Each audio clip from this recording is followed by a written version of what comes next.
જય આદિવાસી।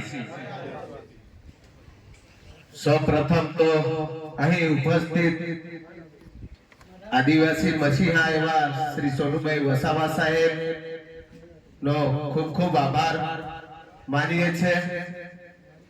રાષ્ટ્રીય ઉપાધ્યક્ષ ભારત આદિવાસી સંવિધાન સેનાના દિલીપભાઈ વસાવા સાહેબ, ગુજરાત રાજ્યના પ્રદેશ અધ્યક્ષ રાકેશભાઈ ચૌધરી સાહેબ, અને આજે પ્રથમ વર્ષ ભારત આદિવાસી સંવિધાન સેના સંગઠનનો પૂર્ણ થયો છે,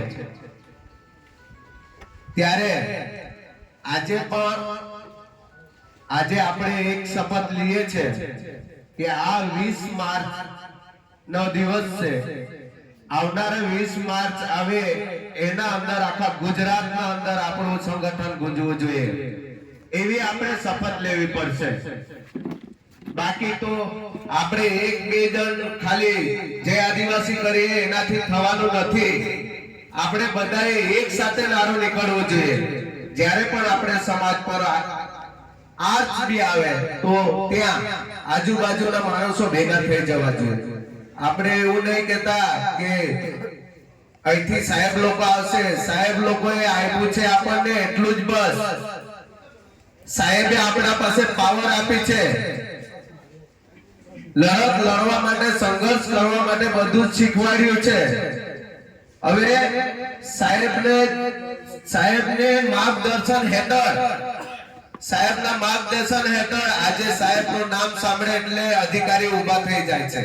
તો આપણને કામ કરવામાં વાંધો શું છે?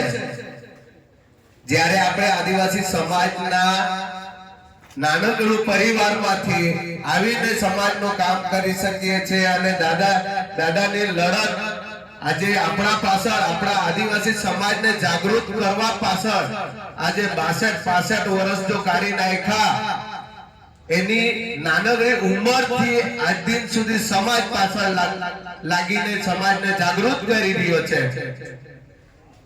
ત્યારે સાહેબનો અમે ખૂબ આભાર માનીએ છીએ કે અમે તો ડાંગ જિલ્લાના અંદર કોઈ પણ એવો વ્યક્તિ નથી કે અમને કોઈ જાણકારી આપે, પણ આજે જે આદિવાસીના મસીહા તરીકે ઓળખાય છે સાહેબ, આટલી દૂર છે છતાંય પણ અમે લેટ આવ્યા ખરા, 2021 ના અંદર આવી તો ગયા, અને આજે 2021 થી અમે દાદાના માર્ગદર્શન હેઠળ ચાલીએ છીએ, તો એ પણ અમે ડાંગના અંદર અમે નામ ગુંજાવીએ છીએ।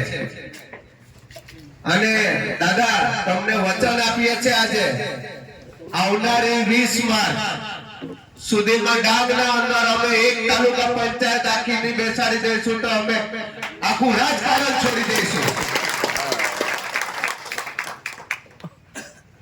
કેમ કે જે લાગણીથી અમે કામ કરીએ છીએ એ લાગણીથી અમને એવું લાગે છે કે અમારા પર લોકો વિશ્વાસ કરશે અને કરશે, એને આપણા પાછળ આવવું જ પડશે।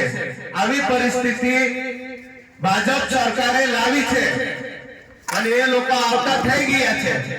ટૂંક સમયની અંદર જેટલા પણ મોટો સંમેલન તમે રાખો, હું 20 ગાડી લાવવાની તાકાત રાખું છું। 200 માણસને હું જાહેર સભાના અંદર લાવીને ઉભા કરી શકું છું। તો સમય વધારે વધતો જાય છે, તો વધારે ટાઈમ નહીં લેતા હું મારા વક્તવ્ય પૂરું કરું છું। જય જોહાર, જય આદિવાસી।